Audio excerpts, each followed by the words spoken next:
नमस्कार। कार्यक्रम में आपका स्वागत है।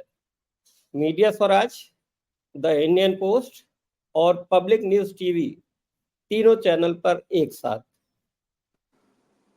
आज हमारी चर्चा का विषय है एकजुट विपक्ष बनाम प्रधानमंत्री नरेंद्र मोदी।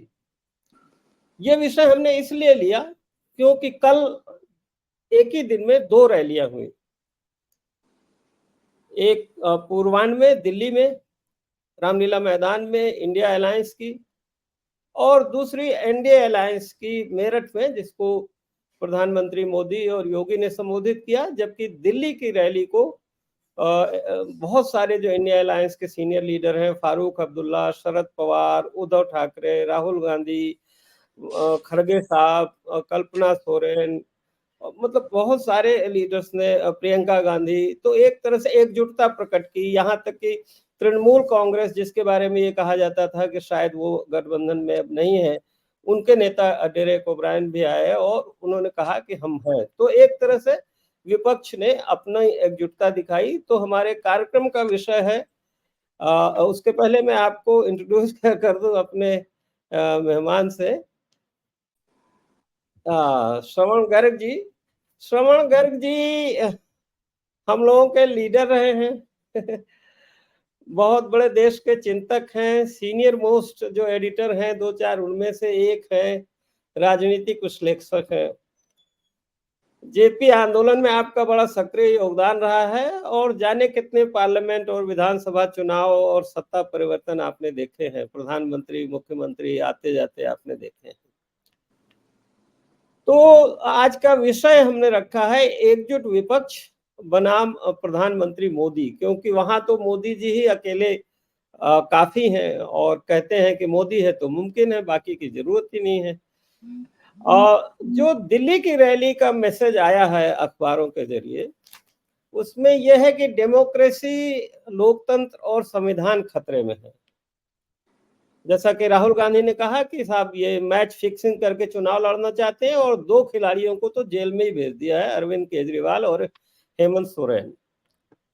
और प्रधानमंत्री का कहना है मेरठ में कि साहब मैं तो भ्रष्टाचारियों से लड़ रहा हूं, और इनके एकजुट होने के बावजूद भ्रष्टाचार के खिलाफ कार्रवाई नहीं रोकेगी। ये हेडलाइन लगाई है एक अखबार ने। गर्ग साहब, आप क्या देखते हैं इन दोनों जो खेमे खड़े हैं युद्ध के मैदान में लोकसभा चुनाव के, दोनों के क्या मतलब है, दोनों के क्या संदेश हैं, दोनों किन इश्यूज को, किन ताकतों को रिप्रेजेंट करते हैं? देखिए, ये जो आपने शब्द इस्तेमाल किया एकजुट विपक्ष और नरेंद्र मोदी के बीच में आपने लड़ाई बताई है। ये एकजुट विपक्ष और मोदी के विपक्ष पक्ष में मोदी के बीच लड़ाई नहीं है त्रिपाठी जी। जी, ये तानाशाही और प्रजातंत्र के बीच में लड़ाई है। और दिल्ली की रैली और मेरठ में जो हुआ, दोनों के बीच में कोई तुलना नहीं की जा सकती। दोनों अलग अलग चीजें हैं, 2 अलग अलग चीजें हैं। दिल्ली की रैली का नाम था लोकतंत्र बचाओ रैली। प्रधानमंत्री की रैली का नाम था चुनाव रैली, जहां उन्होंने कैराना से लगाकर मेरठ तक सारे उम्मीदवारों को इंट्रोड्यूस किया वहां उन्होंने, और उनसे कहा कि आप घर घर जाकर बोलिए कि मोदी ने आपको प्रणाम भेजा है और जिताना है आपको। देखिए, मैं मोदी जी की रैली का संदेश पहले बताता हूं आपको, फिर विपक्ष का बताता हूं। जी जी। मोदी जी ने क्या किया मेरठ में, उन्होंने किस चीज पर जोर दिया? एक तो उन्होंने जो उस इलाके की मुस्लिम पॉपुलेशन है उसको एड्रेस किया। आप अगर देखें कि किन मुद्दों को उन्होंने उठाया, वहाँ 3 तलाक को उठाया मान लीजिए, या 370 को उठाया उन्होंने, तमाम चीजें उन्होंने उठाई। मुस्लिम बहनें कैसे आजाद हो गई, ये उठाया। 36% के करीब तो मुसलमानों की आबादी है मेरठ में, और पश्चिम उत्तर प्रदेश पूरा डोमिनेटेड है मुस्लिम आबादी से। मुस्लिम आबादी का जो उपयोग है मोदी जी ने या बीजेपी ने, आपने देखा ना कि मुजफ्फरनगर कांड का कैसे उपयोग किया गया जी जी 2013 में, फिर कैराना का कैसे उपयोग किया गया। ये बड़ी घटनाएं हैं जो पॉलिटिकली बीजेपी के लिए बहुत इंपॉर्टेंट हैं। वहां मंच पर बालियान नजदीक बैठे थे मोदी जी के, हम्म और जो जयंत चौधरी हैं वो आगे बैठे थे कहीं, क्योंकि मोदी जी के लिए संजीव बालियान ज्यादा जरूरी हैं, जयंत चौधरी नहीं है। वो दंगे का फेस है संजीव बालियान। तो जो पूरा का पूरा मामला है, जो प्रधानमंत्री की रैली है, एक तो बहुत कमजोर रैली थी। अगर आप उसके वीडियोस देखें तो हम्म। उसमें लोग नहीं थे, प्रधानमंत्री के आह्वान का जवाब नहीं दे रहे थे, बीच में काफी खाली जगह थी, ऐसा लगा था कि लोगों को घेर कर लाया गया है। एक एक निराशा प्रधानमंत्री के चेहरे पर नजर आती थी, एक ठंडापन नजर आता था, उनकी बॉडी लैंग्वेज में जैसे कुछ तलाश रहे हो वो चीज नजर आती थी, और विपक्ष के प्रति गुस्सा नजर आता था हम्म पूरे टाइम। अगर आप देखें उस पूरी मीटिंग के वीडियोस देखें और उनका भाषण सुने और बताएं, वो कहते हैं, खुद कह रहे हैं, खुद स्वीकार कर रहे हैं कि उन्होंने 2014 और 2019 के चुनाव अभियानों की शुरुआत मेरठ से की थी। वो इसको गर्व के साथ कहते हैं। हम्म वो इसलिए कहते हैं गर्व के साथ कि वो जिस जमीन की तलाश बीजेपी को रहती है, जो गुजरात में रही, जो उत्तर प्रदेश में रही, वो चुनाव खुद वहां से लड़ते हैं, बनारस से, पर चुनावी शुरुआत वो करते हैं मेरठ से, हम्म। क्योंकि उनको मेरठ की जरूरत है और पश्चिमी उत्तर प्रदेश की जरूरत है अपनी चुनावी सभाओं की शुरुआत के लिए।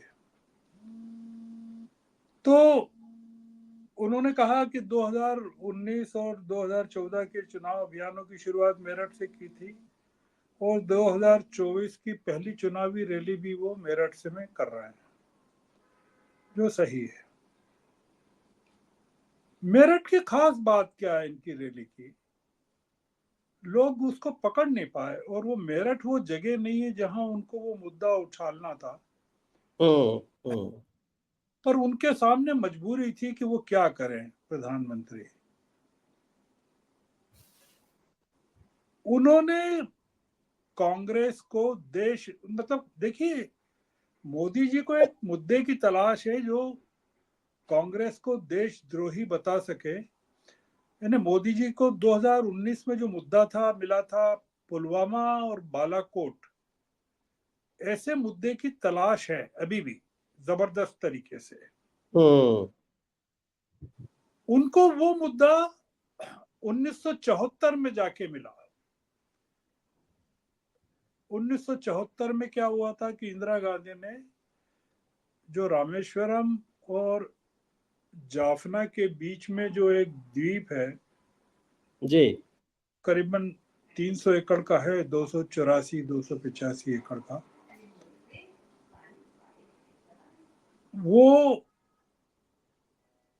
श्रीलंका को दे दिया था, ये मानते हुए कि उसका कोई, क्योंकि श्रीलंका उस पर दावा कर रहा था अपना, वो ज्वालामुखी के विस्फोट से निर्मित हुआ था, फिर दोनों देशों के मछुआरे जाते थे, एक गुडविल के नाते उन्होंने दे दिया हो, पर उसको लेकर काफी दंगे फसाद सब हुआ, तमिलनाडु में हुआ, सब हुआ। मोदी जी ने वो मुद्दा उठाया हुआ और कांग्रेस को ये बताने की कोशिश की कि उनके जैसा कोई देशभक्त नहीं है। और देखिए कांग्रेस कितनी बड़ी देशद्रोही है। अब देखिए हो क्या रहा है कि ये जो मोदी जी मुद्दे उठा रहे हैं, जयराम रमेश ने जवाब दिया उसका, एक्स हैंडल पे, मतलब ट्विटर पे दिया है, काफी अच्छा जवाब दिया है। पर ये जयराम रमेश हो या वेणुगोपाल हो, ये कांग्रेस का सबसे ज्यादा नुकसान करने वाले लोग हैं क्योंकि ये अंग्रेजी बोलते हैं हाँ। और एक ऐसी ऑडियंस को एड्रेस करते हैं जो मोदी जी की ऑडियंस से बिल्कुल अलग है। जो पूरा मामला है ये कच्छतीव का, वो जयराम रमेश समझाएंगे तो वो तमिलनाडु के आदमी को तो समझ में आएगा, पर मेरठ के आदमी को समझ में नहीं आएगा, जहां की मोदी जी ने समझाया है।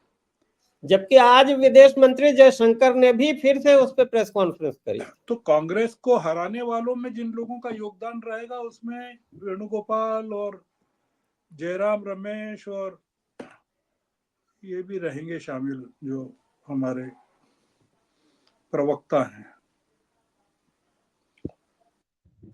कस्टमाइज स्पोक्स पर्सन होना चाहिए, किस मुद्दे को कहां उठाया है प्रधानमंत्री ने, उसका जवाब किसको देना चाहिए, वो नहीं है, और भाषा भी नहीं है उनके पास। तो मैं ये कह रहा था कि प्रधानमंत्री ने कच्छतीव का मामला क्यों उठाया और 10 साल बाद क्यों उठाया, सत्ता में आने के बाद, ये कोई नहीं पूछ रहा कि भाई आप ले लेते ना वापस। अगर आप कच्छतीव अगर कांग्रेस ने दे दिया तो आप 10 साल से क्या कर रहे थे। उन्होंने 50 साल पहले दिया था कांग्रेस ने। चीन ने तो आपकी जमीन अभी हड़पी हुई है, आपके राज में 3 साल पहले। आपने क्या किया उस जमीन को जो हड़प ली गई है। ऐसे बहुत सारे किस्से हैं जो, तो मैं मूल मुद्दे पे आता हूं कि प्रधानमंत्री को एक मुद्दे की तलाश है, वो मुद्दा सांप्रदायिक भी हो, राष्ट्रवाद का भी हो, और जो पोलराइजेशन है उसको थोड़ा सा स्पीड अप कर सके, बढ़ा सके। पूरी की पूरी पूरा जो भाषण था उनका, मुझसे अगर आप पूछें तो प्रधानमंत्री से ज्यादा उत्तेजक भाषण तो योगी जी का था। हाँ और योगी जी के भाषण पर सबसे ज्यादा तालियां भी बजी, मतलब उनको जी। वो जब आए बोलने तो उनका बहुत ही उत्साह से स्वागत हुआ जनता की तरफ से। और उन्होंने बिल्कुल साफ कहा, योगी जी ने जनता से पूछा, यानी प्रधानमंत्री ने जब जनता से हाथ उठाकर पूछा तो जनता ने जवाब नहीं दिया। पर जब योगी जी ने पूछा कि आपको कावड़ चाहिए कि कर्फ्यू चाहिए, तो जनता ने जवाब दिया।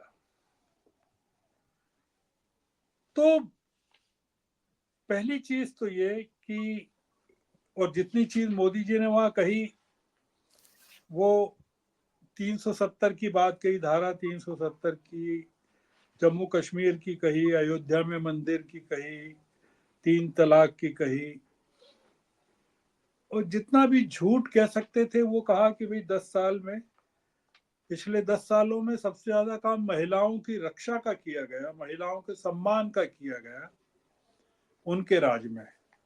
जिस और अब महिलाओं की समृद्धि के लिए किया जाना है। अब कांग्रेस के लोग अगर उनके भाषण को सुन के जवाब दें कि भाई 10 साल में महिलाओं की रक्षा और सम्मान का क्या क्या काम किया, उसमें गिना है वो हाथरस को, कठुआ को, मणिपुर को, हजारों घटनाएं, बिल्किस बानो को, तो मोदी जी बहुत कॉन्फिडेंस के साथ झूठ बोल लेते हैं, मतलब मिथ्या भाषण जिसको कहते हैं वो करते हैं। उसका बेसिक रीजन ये था कि मोदी जी रामलीला मैदान का जवाब देना चाहते थे, और उन्होंने कहा भी कि वो एक रैली चल रही है, इंडी रैली चल रही है, करप्ट लोग हैं, वो करप्शन, करप्ट भ्रष्टाचार को और भ्रष्टाचारियों को बचाना चाहते हैं, और मैं ऐसा होने नहीं दूंगा, मैं सब कुछ कर दूंगा, पर यह नहीं होने दूंगा जो उन्होंने कहा। और भ्रष्टाचारी जमानत नहीं मिल रही, जेलों में है, कोर्ट जाते हैं, और इनको लगता है कि मोदी डर जाएगा। उन्होंने जो कही खास बात तो ये कि इंडी गठबंधन बना है और इन लोगों को लगता है कि मोदी डर जाएगा। मेरा भारत मेरा परिवार है, बड़े बड़े भ्रष्टाचारी सलाखों के पीछे है, जी। और जिन लोगों का धन इन्होंने लूटा है, मैं उनसे छीनकर उनका धन जिनसे लूटा है उनको लौटा रहा हूं, वापस लौटा। अब ये पूरा का पूरा मोदी जी की चुनाव की थीम है। अब आप ये समझ सकते हैं, जो आपके चैनल के जरिए जो लोग सुन रहे हैं वो समझना चाहें कि मोदी जी की पहली चुनावी रैली थी, उसमें 4 या 5 संसद लोकसभा के उम्मीदवार उपस्थित थे।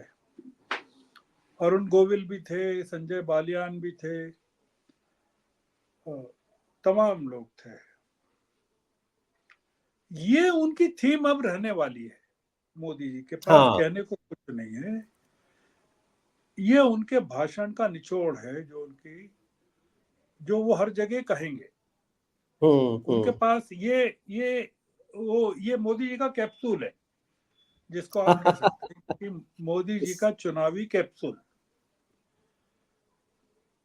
और ये जो कैप्सूल है, अब ये जो सांसद चुनाव लड़ रहे हैं, यही कैप्सूल छोटी छोटी गोलियों में, टेबलेट में उसको पाउडर बना के बांटेंगे, क्योंकि मोदी जी की जुबान बोलते हैं। अब आ जाएं आप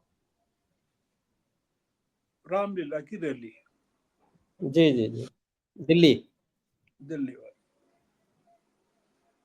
आपने कहा, आपका मानना है, असेसमेंट है कि ये लोग दिख नहीं रहे कहीं अभी हाँ, मैदान मतलब में, पब्लिक में मैदान में, चुनाव मैदान में। पब्लिक में दिख नहीं रहे। मत दिखने दीजिए। हम्म। कैसे दिखेंगे? आपने हर एक आदमी को उलझा रखा है। आपने एक स्ट्रेटेजी के तहत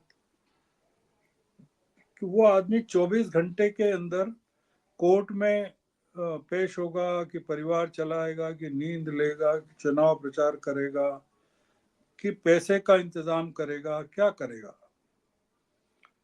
आपने सारे खाते फ्रीज कर लिए, अकाउंट फ्रीज कर दिए, कांग्रेस के पास पैसा नहीं है। मायावती की कोई शिकायत नहीं है पैसे को लेकर, और उन्होंने पूर्वी आप पश्चिमी उत्तर प्रदेश में समाजवादी पार्टी के मुस्लिम उम्मीदवारों के खिलाफ मुस्लिम उम्मीदवार खड़े भी कर दिए हैं, और मुस्लिम उम्मीदवार खड़े भी हो गए। मतलब आप सोचिए कि मुस्लिम अगर बीजेपी के विरोधी हैं या मोदी जी के विरोधी हैं, तो वो बिकने को भी तैयार हैं। मतलब एक चीज और भी है कि जो मुस्लिम हैं वो मोदी जी की बोली पर या बसपा का खेल जानते हुए भी कि बसपा ने उनको खड़ा क्यों किया है। जी। वो खड़े होने को भी तैयार है। इन लोगों की बहुत दिक्कतें हैं। एक जो मुद्दा समाजवादी पार्टी ने, मान लीजिए कि कुछ प्रमुख सीटों पर अभी तक अपने उम्मीदवार नहीं खड़े कर पाए। कांग्रेस ने भी नहीं किया अभी कुछ। कांग्रेस ने भी नहीं किए, रायबरेली नहीं किया, अमेठी नहीं किया, प्रयागराज। प्रयागराज। और जो सीटें कांग्रेस को मिली है वहां यूपी में, वो उन सीटों पर अभी कुछ घोषणा नहीं हुई। 17 सीटें मिली हैं शायद उनको। जी, 17। अब ये मुद्दा ये सीटों का नहीं है, उम्मीदवार खड़े करने का नहीं है। जी। ये मोदी जी को समझ में आ गया है कि ये बीजेपी बनाम जनता है। जैसा कि आपने भी देखा होगा 1977 में। जी बिल्कुल। हम केवल दो चीजों की बात करना चाहते हैं इस पूरी बातचीत में, वो इम्पोर्टेंट है। विपक्ष का जो वोट है इस समय विभाजित नहीं है। विपक्ष का वोट कहां है आपके दर्शकों के लिए, कि जैसे आप केरल, तमिलनाडु, कर्नाटक, आंध्र, तेलंगाना, उड़ीसा,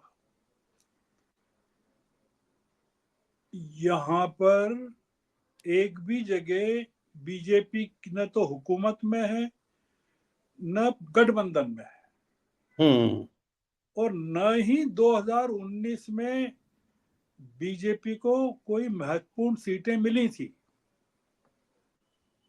आपको ये मान के चलना चाहिए। जो सबसे ज्यादा सीटें मिली थी बीजेपी को, वो मिली थी तेलंगाना में, जब वो सरकार में थी। और दूसरे नंबर की सीट मिली थी 8 सीटें, 25 तो मिली थी इनको कर्नाटक में 28 में से, और 8 मिली थी 21 में से उड़ीसा में, 25 और 8 33, और 4 सीटें मिली थी तेलंगाना में जब बीआरएस की हुकूमत थी, 37। अब आप ये 37 में से माइनस कर दीजिए कितनी करेंगे, क्योंकि कर्नाटक में अब इनकी हुकूमत नहीं है, और जो लेटेस्ट सर्वे आ रहे हैं उसमें ये आ रहे हैं कि इनको 11 सीटें मिलेंगी, और तेलंगाना में इनकी सारी सीटें चली जाएंगी, और उड़ीसा में बीजेडी के साथ इनका कोई समझौता नहीं हुआ जो होना था, चुनावी समझौता। आप अगर कैलकुलेट करें कि ये कुल सीटें कितनी हैं, मान लीजिए कि केरल की 20, तमिलनाडु की 39, तो आप 40 मान लीजिए, 40 और 20 60, और कर्नाटक की 28 तो 68, एक कम कर दीजिए 67, और तेलंगाना की 17, 84, और हाँ 84 है ना, आंध्र की 25, उड़ीसा की 21। ये जो 150 सीटें हैं, 150 200 150 सीटें हैं, जी। ये निकाल दीजिए बीजेपी के अकाउंट से। अब बची 400 सीटें। आपके दर्शकों को समझ में आना चाहिए कि इसमें, क्योंकि इनमें से ये सीटें 14 में भी नहीं थी और 19 में भी नहीं थी, और 19 में जो सीटें मिली उसमें सब जगह हालत खराब हो गई। अब कर्नाटक सबसे बड़ा था, वहां भी हुकूमत बदल गई। तो अब जो 400 सीटें बची उसमें से क्या 400 में 400 की मिल जाएगी बीजेपी को? नहीं बहुत नहीं, बहुत ये सर राजस्थान, हरियाणा, मध्य प्रदेश, बिहार, महाराष्ट्र, यहाँ भी तो कुछ नुकसान होगा ना। भयानक नुकसान होगा। महाराष्ट्र की आज की खबर है मेरे पास कि 48 में से 5 सीटें मिलेगी इनको, जहां 23 सीटें हैं अभी। बंगाल वेस्ट बंगाल में 18 सीटें हैं, इनकी घट के 8, 9, 10 सीटें रह जाएंगी। बिहार में 39 सीटें हैं, वो घट के 10 सीटें रह जाएंगी। आप जो पूछ रहे हैं ना कि ये दिख नहीं रहे मैदान में, आपको कहां नहीं दिख रहे हैं? बीजेपी राज्यों में नहीं दिख रहे हैं। चूंकि आप लखनऊ में बैठे हैं जी, तो आपको वहां योगी जी नजर आते हैं। मैं मध्य प्रदेश में बैठा हूं तो यहाँ बीजेपी नजर आती है। हम लोग जो उत्तर भारत में बैठे हैं, जो मध्य प्रदेश, छत्तीसगढ़, राजस्थान, गुजरात, उत्तर प्रदेश, उत्तराखंड, यहाँ जो बैठे हैं, उनको जो देश नजर आ रहा है वो मोदी का देश नजर आ रहा है। मेरे को जो देश नजर आ रहा है वो उत्तर पूर्व की 25 सीटें जो जल रहा है। पूरी तरह घबराए हुए हैं ये हमारे महामना। मतलब मणिपुर तो गए ही नहीं, मिजोरम भी नहीं गए, असम में हालत खराब है, बंगाल में बुरी हालत है इनकी, बिहार में बुरी हालत है, झारखंड में बुरी हालत है। आप झारखंड का देखिए तो सही, क्या सीन है। कल्पना सोरेन को आपने अगर सुना हो, हाँ, कल कल्पना उनका सोरेन को, भाषण बहुत दमदार। तो मैं ये कह रहा हूं कि ये जो होने वाला है पंजाब और दिल्ली की 20 सीटों में जो होने वाला है, या बिहार में जो होने वाला है, झारखंड में जो होने वाला है, ये पूरा का पूरा सीन त्रिपाठी जी बदलने वाला है। इसलिए अब आपका कोई सवाल हो, मतलब ये रैली जो थी ये बहुत गजब की रैली थी रामलीला मैदान की। हाँ, आप एक इसमें दिल्ली की रैली के और क्या मैसेज निकले थी? दिल्ली की रैली के सिर्फ 2 मैसेज हैं जो आप दर्शकों को बता सकते हैं, दर्शकों को पता है। एक तो राहुल गांधी ने कहा है कि इनको 180 सीटें मिलेगी सिर्फ, आंकड़ा दे दिया उन्होंने 180 सीटें। पहली बार राहुल गांधी ने एक आंकड़ा दिया 180 सीटें। मैंने कुछ दिनों पहले, 2-3 महीने पहले 220 सीटों का दिया था। पर मैं राहुल गांधी के आंकड़े से अब सहमत हूं। काफी जगह महाराष्ट्र में और बिहार में, झारखंड में, दिल्ली में, पंजाब में गैप बढ़ गया है। 180 सीटें राहुल गांधी ठीक कह रहे हैं, एक तो ये है। दूसरा वो ये कह रहे हैं कि अगर इन्होंने गड़बड़ की या गड़बड़ हुई नहीं की तो भी हो गई और 400 सीटें मिल गई, 400 में से 400, जैसा मैंने कहा कि दक्षिण में तो कोई जीरो है, तो ईवीएम की मेहरबानी से किसी 400 मिल गई, देश में आग लग जाएगी, उन्होंने कहा। इसका मतलब ये मोदी जी के लिए परेशानी का विषय है कि वो 400 सीटें ले भी आए तो जस्टिफाई कैसे करेंगे, कहां करेंगे, अगर कोई तिकड़म किया भी तो कैसे कैसे उसको करेंगे। सही साबित? क्योंकि 2019 में बिहार की सिचुएशन अलग थी, 2019 में महाराष्ट्र में ये सरकार में थे, 2019 में कर्नाटक में ये सरकार में थे, 2019 में तेलंगाना में बीआरएस थी, कांग्रेस नहीं थी, 2019 में आंध्र प्रदेश में कांग्रेस के पास वाईएस शर्मिला नहीं थी और इनके पास टीडीपी थी। 20 फैक्टर्स हैं। 2019 में मणिपुर नहीं हुआ था, नॉर्थ ईस्ट में सैकड़ों चर्च नहीं जले थे, पुलवामा नहीं था, आज की तारीख में पुलवामा नहीं है, राष्ट्रवाद नहीं है,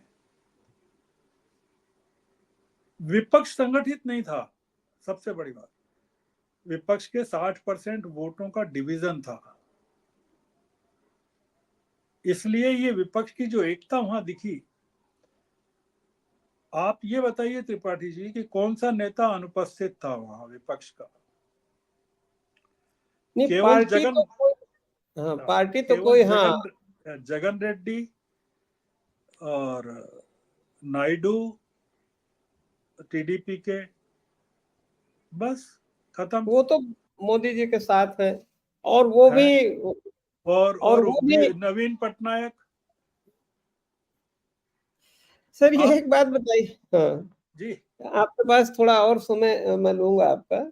ये इलेक्टोरल बॉन्ड का जो संगठित लूट या एक्सटॉर्शन उगाही हुई है, उसके बाद भी मोदी जी कैसे ये कह लेते हैं कि मेरी लड़ाई भ्रष्टाचार से है? मतलब नहीं नहीं, वो कैसे? तो देखिए, वो कह रहे हैं कि उन्होंने वो तमिलनाडु के एक मैगजीन को इंटरव्यू में कहा कि ये 2004 पहली बार, 2014 के बाद पहली बार हुआ, इलेक्टोरल बॉन्ड को डिफेंड किया है हाँ, कि उन्होंने तो सुप्रीम कोर्ट कि को भी एक तरह से। है ना, वो कह रहे हैं। तो इलेक्टोरल बॉन्ड की जो शर्तें थी, वो शर्तें क्या थी वो नहीं बताई उन्होंने।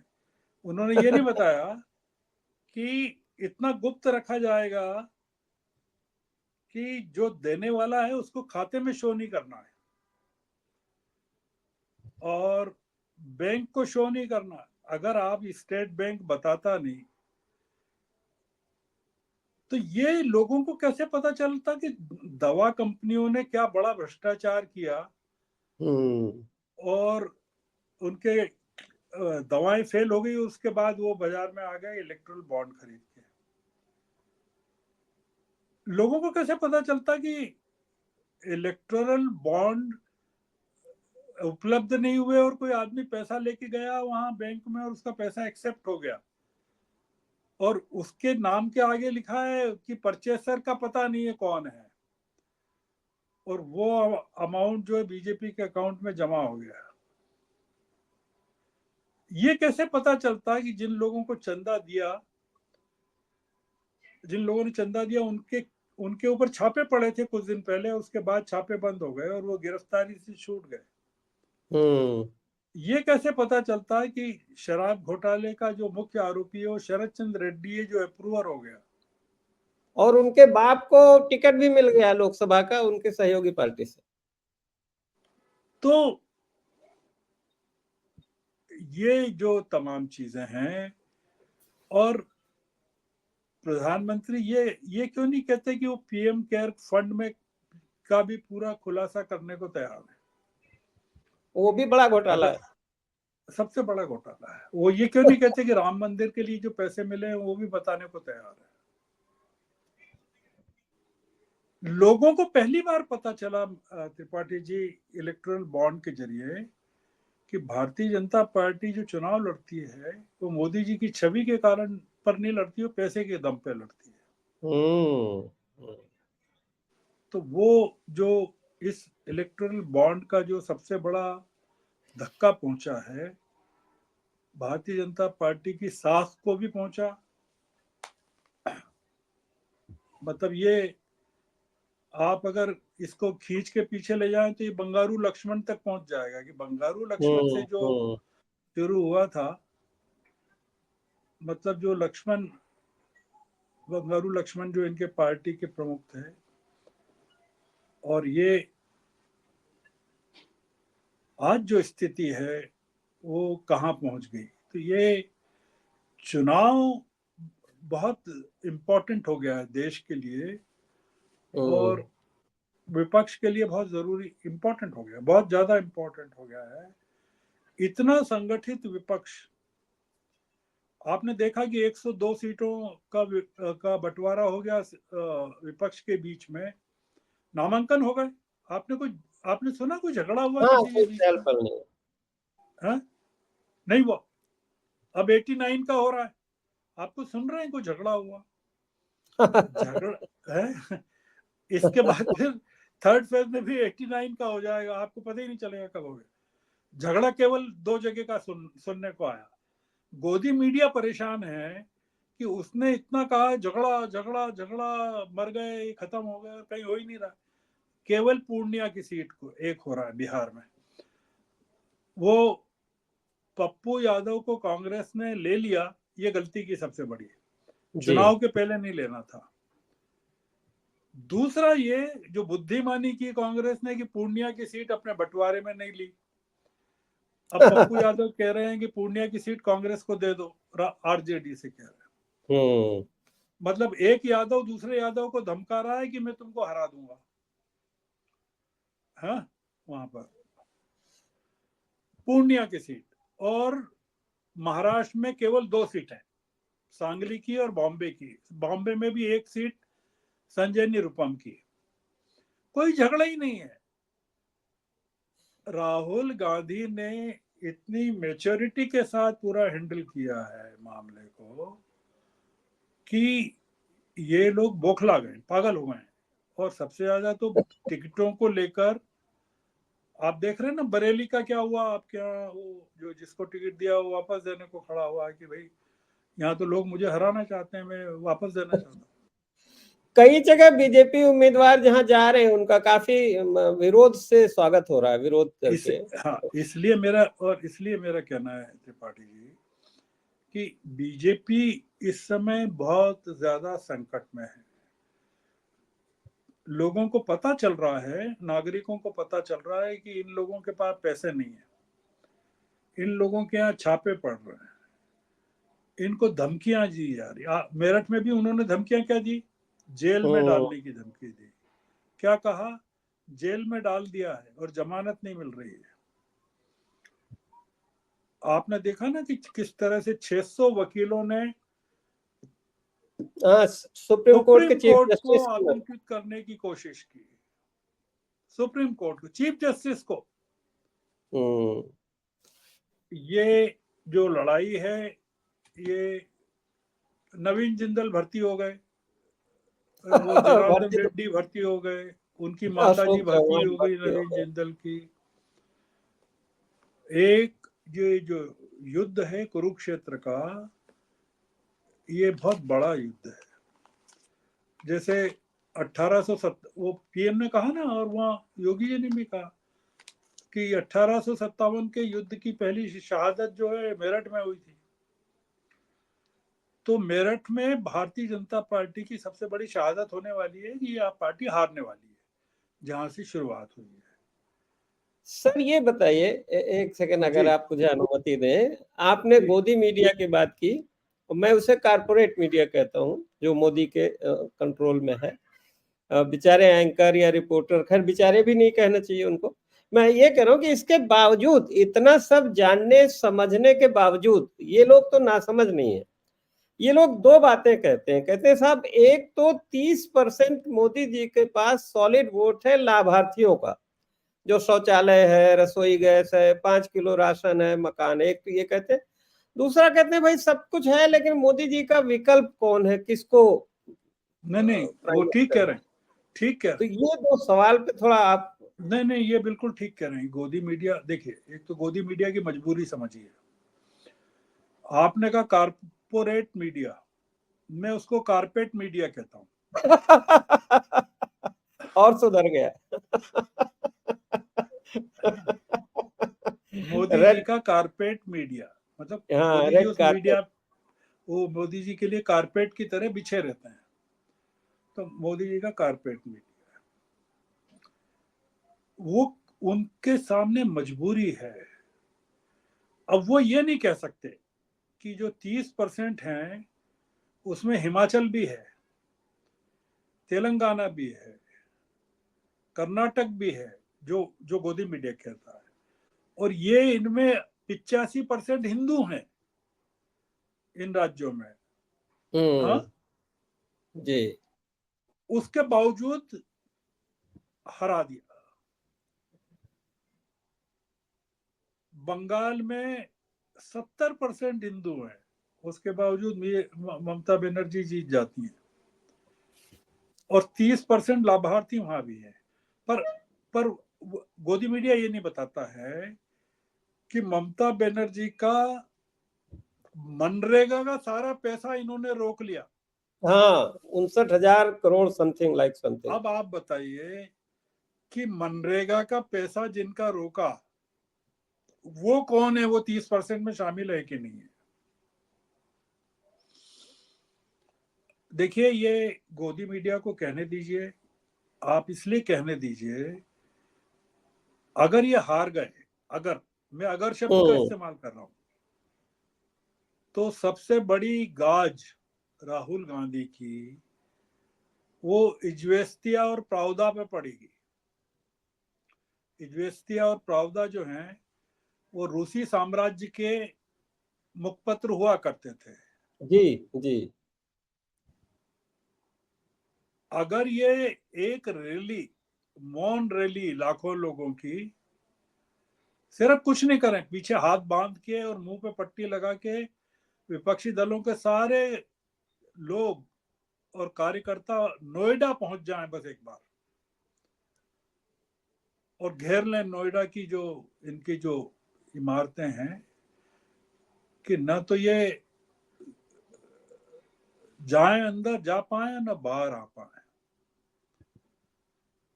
इनका जो ये फिल्मिस्तान में जहां इनके दफ्तर है सब पूरे, जहाँ दफ्तर है, इनकी आवाज हाँ। बंद हो जाएगी सबकी। इनको कॉन्स्टिपेशन होना शुरू हो गया है। इसकी पहली झलक ये है कि सीतारमन से वो पूछती हैं, एक अंग्रेजी की पत्रकार नाविका कुमार, कि आप हम्म टेंटेड लोगों को कैसे पार्टी में ले रहे हैं? आप हिम्मत की दाद दीजिए नाविका कुमार की कि वो ऐसा पूछ पा रही है। हम्म। जिस टीवी पे बैठी है उसकी भी आप कल्पना कीजिए,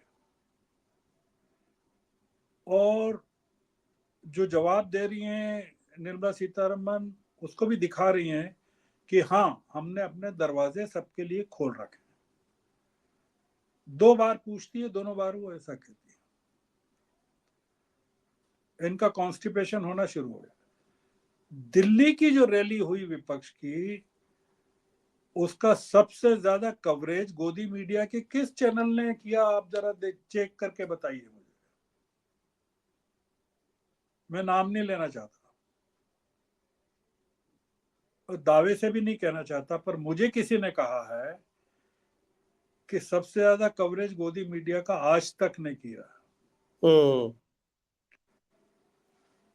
जो चैनल विपक्ष की रैलियों की एक बाइट भी नहीं दिखाते थे, उसमें सुनीता केजरीवाल को बोलते हुए दिखाया गया, कल्पना सोरेन को बोलते हुए दिखाया गया, राहुल गांधी को बोलते हुए दिखाया गया। ये वही चैनल है जहां अभी मोदी जी ने कहा था कि भाई आप तो 29 तक का सोचते हैं, मैं 47 की प्लानिंग कर रहा हूँ। नहीं नहीं, वो तो मोदी जी ने मेरठ में भी कहा। मेरठ ने भी हाँ। कहा कि हम लोगों ने तीसरी टर्म में भी अगले साल, अगले 5 सालों में क्या करेंगे उसकी तैयारी शुरू कर दी है, और अगले 100 दिन, पहले 100 दिनों में हम क्या करने वाले हैं उसका, उस पर काम हमारी टीम ने शुरू कर दिया है।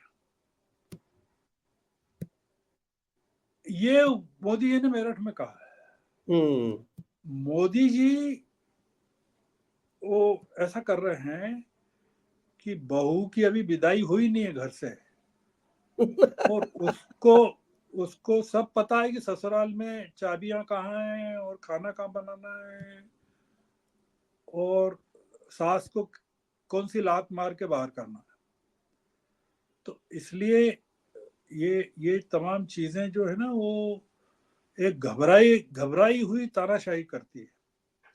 हमारे बहुत बड़ी श्रोता कह दिक्कत। रहे हैं कि आपको सुनकर आ, अमृत काल के कचरे से निकलने की उम्मीद जगी। बहुत अच्छे अच्छे कमेंट्स आ रहे नहीं नहीं, हैं। वो कई लोगों का ये कहना है कि मैं बोलता हूँ तो लोगों को थोड़ी डिप्रेशन में से निकलते हैं, आशा बनती है। हाँ, आशा बनती है, आशा बनती है। सर, आपको पिछले 10 साल कैसे गुजरे? आपके कैसा लगता है, आपके लिए 10 साल कैसे रहे नागरिकों अच्छे के, गुजरे, लोगों के? हमारे अच्छे गुजरे। हम तो नहीं, मतलब जो लोगों के, पब्लिक के। देश के 10 साल बहुत संघर्ष के गुजरे। मैंने तो लिखा है खूब, कोविड में किस तरह के कष्ट लोगों ने सहे हैं। आप सोचिए कि वुहान में दिसंबर में आ गया था पहला केस 2020 के। भारत के में 2021 की जनवरी में पहला केस दर्ज हो गया केरल में था, आ गया, केरल में पहला केस। और हमारे यहाँ 3 महीने बाद तालियां बजवाई, मतलब जनता कर्फ्यू करवाया गया नहीं इलाज तो के सर, बीच में वो अमेरिकी राष्ट्रपति का स्वागत भी करना था ना, वो पर्दा ढक के वहां अहमदाबाद में। तो आप सोचिए कि जो पहली कार्रवाई हुई वो कर्फ्यू की हुई मार्च में, और आप तो लखनऊ में बैठे हैं, आपने वो भास्कर वालों ने तो उसकी कीमत भी अदा की। वो जो फोटो छापे गोमती में और गंगा में जो लाशों के, और गोमती में लंबी क्यू थी, हमारे भैंसाकुंड स्मशान घाट पे जलाने के लिए लंबी क्यू थी, उस पर भी टिन लगवा दी थी कि देखा ही न दे। और कोई ये बताने को तैयार नहीं है कि जिन लोगों ने नकली इंजेक्शन बेचे, नकली दवाएं बेची, जिनको गिरफ्तार किया गया, उनको फांसी पे चढ़ाया गया कि उनको छोड़ दिया गया। सर, सीरम इंस्टीट्यूट से इलेक्टोरल बॉन्ड भी तो लिया है, चंदा भी तो लिया है। और सीरम इंस्टीट्यूट के पूना वाला का जो आया है खुलासा, कितने बॉन्ड उन्होंने खरीदे जी।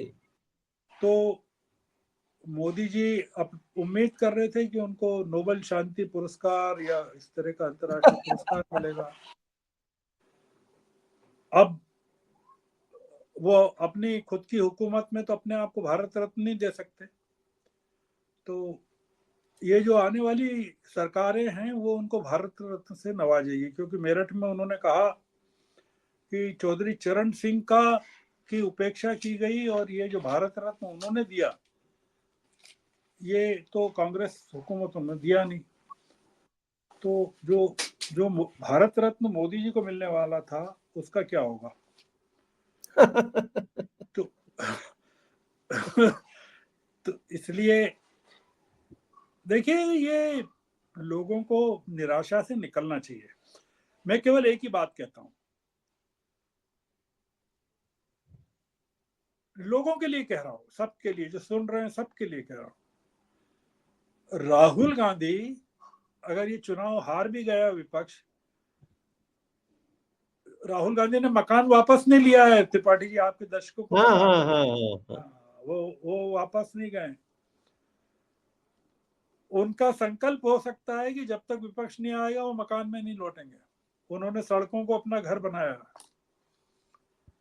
राहुल गांधी जब तक ये सरकार बर्खास्त नहीं होगी सड़कों पर रहने वाले हैं। और ये जो जनता उन्होंने सड़कों पर निकाल दी है, जिस जनता को मोदी जी और भारतीय जनता पार्टी समझ रही थी कि ये उनके समर्थक हैं, उन लोगों ने सड़कों पर आकर ये बताया कि हम समर्थक नहीं है, हम तो राहुल गांधी के साथ हैं। वो तो झंडा भी पकड़ाया हुआ था उस महिला को, उसने कहा ये तो जबरदस्ती हमको ठेकेदार ने पकड़ा दिया आपने रैली देखा में। ना आपने देखा ना कि मुरादाबाद में और अलीगढ़ में तो आपने देखा कि किस तरह के लोग उनकी गाड़ी पे चढ़ के आए और क्या बोला उन्होंने। ये जो लोग सड़क पर आए हैं ये गरीब हैं और बेरोजगार हैं, भूखे हैं, और करोड़ों की संख्या में 10 करोड़ 12 करोड़ बेरोजगार हैं। ये घरों में लौटेंगे नहीं अब। और जो समर्थवान हैं वो देश छोड़ के जा रहे हैं, लोगों को कोई बता नहीं रहा है। वो भी एक अलग लोगों पहलू है। को लोगों को कोई बता नहीं रहा है कि 3 लाख लोग हर साल देश छोड़ रहे हैं।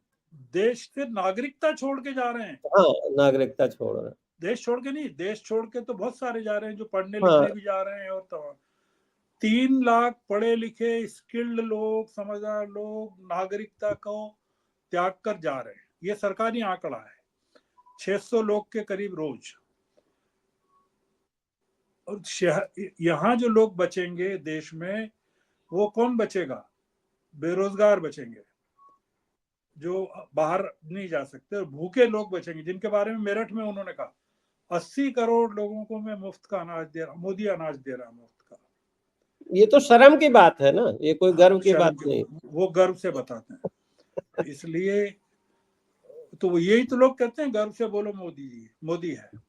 ये 80 करोड़ ही बोलते हैं गर्व से बोलो मोदी है। नहीं, गर्व से बोलो मोदी है। और कुछ लोग वो ये भी अपना जताते हैं अपने खास सर्कल में, और उनके अंधभक्त ये कहते हैं कि भाई मोदी जी, चंपत राय ने भी कहा कि विष्णु के अवतार हैं और उनके पास कुछ मायावी शक्ति है और वो कर देंगे, जो कुछ होगा कमाल कर लेंगे। वो ऐसी कोई घर घर मायावी शक्ति आपको घर लगती है? घर घर घर घर मोदी और चैनल चैनल गोदी, ऐसा है। हाँ? हाँ, आपने बहुत बहुत इतना सुंदर विश्लेषण सर आपने किया, मुझे भी बहुत सारी चीजें क्लियर हो गई। लेकिन हमारे अच्छा, एक दर्शक पूछ रहे हैं, आप देखिए करें कि यूपी के बारे में आपने कुछ नहीं, क्या क्या बाबा योगी सब? मैं बता रहा हूँ, यूपी के बारे में बता रहा हूँ। मैं यूपी को लेकर बहुत ज्यादा विपक्ष की जीत के प्रति कॉन्फिडेंट नहीं हूँ। ओके। कोई बड़ा होगा ऐसा नहीं है। मैं केवल ये मानता हूँ कि अखिलेश यादव के पास जो 5 सीटें हैं वो बढ़ के 10 हो जाए, 12 हो जाए, 15 हो जाए। यूपी का जो पूरा खेल है उसमें कई लोगों के दाव, वो भविष्य दाव पर लगे हैं। बड़ा खेल है यूपी का, उसमें पूरी इनकी योगी जी की पॉलिटिक्स दाव पे लगी है। हम्म। उस पे मुस्लिम राजनीति दाव पर लगी है, उसमें मायावती का पूरा भविष्य और एम्पायर दाव पे लगा हुआ है। और अखिलेश ने पिछले जो 10 साल हैं वो पूरी तरह व्यर्थ कर दिए, गंवा दिए। आप अगर उनके कार्यकाल को देखें, पिछले शुरू के 5 साल तो उन्होंने पारिवारिक झगड़े, अगर आप देखें जो शिवपाल वगैरह ये सब चलते रहे, अमर सिंह शिवपाल वगैरह ये तमाम हम्म। चीजें। हम्म। फिर मुलायम सिंह जी का जो पूरा एपिसोड उनका पारिवारिक जो चलता रहा, ये अभी उभरे हैं। और फिर इन्होंने कांग्रेस को लतियाने में कोई कसर नहीं छोड़ी अखिलेश ने, है? ये लोग ये समझते हैं कि हम ही एक सेकुलर विकल्प हाँ, रहे, कांग्रेस ना हाँ। उभरे ना, और ये फिर गणित आपने है। देखा कि अखिलेश ने कांग्रेस को मध्य प्रदेश में हरवाने में कितनी महत्वपूर्ण भूमिका निभाई। केवल हम्म। एक कारण, वो उसने कह दिया, किसी ने आपके यहाँ नेता ने कुछ, कमलनाथ ने कह दिया ये अखिलेश अखिलेश पखिलेश। अखिलेश छोड़ो यार, बस तो बिफर गए नेताजी। और उन्होंने लंका ही जला दी पूरी की पूरी, अपनी खुद की पूंछ में आग लगा के मतलब विपक्ष की लंका को जला दी। ये राहुल गांधी को बुझाने में ही पूरी टाइम शक्ति लग गई कि भैया अब तो यार शांत हो जाओ। उसी उसी के लिए एक खजुराहो की सीट दिया है कांग्रेस ने इस बार अखिलेश को, और ताकि उन्होंने कहा संतुष्ट कि हो जाए। हम अजय राय से बात नहीं करेंगे, हम्म। हमको बात करना है तो तुम ये छोटे मोटे क्या, वो उन्होंने जो एक शब्द इस्तेमाल किया था, मैं रिपीट नहीं करना चाहता, उनसे बात नहीं करेंगे। अखिलेश ने, मैं ऐसा मानता हूं कि जो पॉलिटिक्स तेजस्वी को करना आती है वो अखिलेश को नहीं आती। सबसे ब्राइट जो फ्यूचर या आने तेजस्वी हुआ, आने कहते हैं रा, लालू भी रा, बहुत सॉलिड रहे खड़े। राजनीति का जो आगे का भविष्य है वो उसमें उसकी पटकथा वो अखिले ये लिखेगा, अपना तेजस्वी लिखेगा। वो अद्भुत आदमी है और करप्ट नहीं है, और बहुत ही शानदार आदमी है। और यूपी में, बिहार में आप देखिएगा क्या कमाल, उसकी जन विश्वास रैली में 10 लाख लोग थे। और 17 महीने में उसने जो 5 लाख लोगों को रोजगार देके जो कमाया है, वो अखिलेश यादव का इतना लंबा साम्राज्य रहा या हुकूमत रही, वो नहीं कमा पाए। तो इसलिए मैं उत्तर प्रदेश के बारे में बोलना नहीं चाहता था, पर आपने कहा इसलिए बोल दिया। नहीं, मेरे श्रोता जानना चाहते थे। अब श्रोता तो ईवीएम के बारे में भी सवाल पूछ रहे हैं, लेकिन मैं समझता हूँ कि ईवीएम का सवाल बेमतलब है वो। नहीं नहीं, मेरे को मत डालिए, ईवीएम पर मत डालिए। ईवीएम का तो अब कोई भगवान भी जवाब नहीं दे सकता, क्योंकि सुप्रीम कोर्ट ही ने उसको सीरियसली नहीं लिया। सुप्रीम कोर्ट ने भी नहीं लिया। और अब चुनाव होने वाले हैं त्रिपाठी जी, ऐसे टाइम पर वो कहते हैं कि भाई अब आप ये जो है ना, दूल्हे को पैदल चलाइए वहां घर से ससुराल तक, घोड़े पे नहीं जाएगा, तो वो संभव नहीं है। तो इसलिए घोड़े पे बैठ जाने दीजिए, देखेंगे घोड़ा कितनी दुलत्ती मार। कि इसका जवाब क्या दिया राहुल गांधी ने? आपका ईवीएम पर सवाल पूछा ना लोगों ने, उसका जवाब देता हूं। उसका जवाब राहुल गांधी ने दिल्ली में दिया। ईवीएम में गड़बड़ी का एक लेवल है, सर्टेन बोनस दे सकते। हाँ, उस लेवल तक अगर वोट पड़ते हैं तो गड़बड़ी की जा सकती है। राहुल गांधी ने कहा कि इतने वोट डाल दीजिए कि गड़बड़ी हो ही नहीं। वो जो 5-10% का बोनस है वो काम न करे। वो काम न करे। तो ईवीएम को मात देने का जो तरीका है वो राहुल गांधी ने बता दिया है। और राहुल गांधी जो है इस समय वो बहुत बड़े मैजिशियन हैं, जादूगर आनंद है, वो जादूगर सरकार है। वो इसलिए वो जो देश के सबसे बड़े मैजिशियन है ना, उनको वो राहुल गांधी के नाम से उनकी हवा निकल जाती है। तो इसलिए वो कहता है ना, राहुल गांधी ने क्या कहा था अभी, मैंने सिस्टम को अंदर से देखा है, और अंदर बैठ के देखा है। अंदर बैठ के देखा, और मैं सिस्टम की एक एक बात को जानता हूं।